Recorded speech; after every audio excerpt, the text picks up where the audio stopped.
घर वापसी। Railway station पर ठंडी हवा चल रही थी। आदित्य ने गांव जाने वाली ट्रेन की टिकट ली और सालों बाद उसी पगडंडी पर कदम रखा जहां से कभी आंखों में आंसू और जेब में सपने लेकर शहर गया था। अब आंखों में झिझक थी और दिल में पछतावा। गांव वही था, मगर सब कुछ बदला बदला।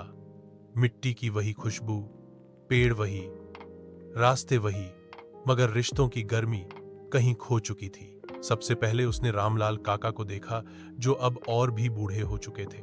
काका ने पहचान लिया और गले लगा लिया, जैसे कोई भूला हुआ बेटा लौट आया हो। आदित्य का घर अब जर्जर हो चुका था। दीवारें झड़ चुकी थीं। छत से टपकती बूंदों की आवाज खालीपन की गवाही दे रही थी। आंगन में सूखा नीम खड़ा था, जैसे वर्षों से किसी का इंतजार कर रहा हो। मां अब इस दुनिया में नहीं थी।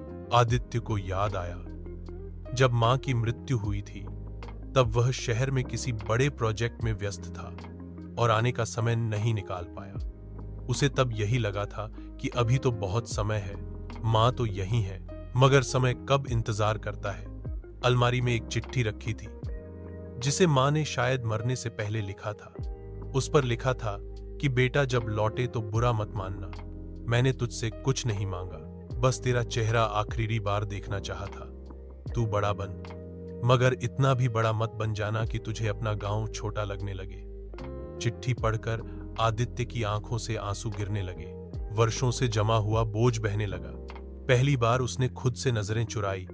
उस रात गांव की खामोश हवा में मां की आवाज सुनाई दी, जैसे कह रही हो अब तो आ गया ना। अगले दिन वह पंचायत भवन पहुंचा। सब हैरान थे कि शहर का बड़ा इंजीनियर गांव में क्या कर रहा है।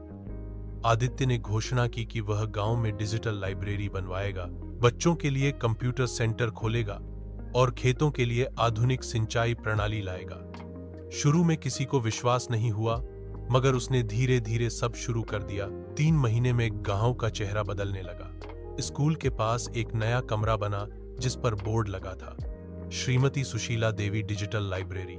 मां के नाम पर बनी इस लाइब्रेरी में अब बच्चे कंप्यूटर सीखते थे, युवाओं को नौकरी की तैयारी कराई जाती थी, खेतों में पानी की सही व्यवस्था थी।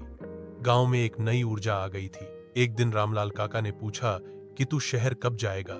आदित्य मुस्कराया और बोला, अब गांव ही मेरा शहर है काका।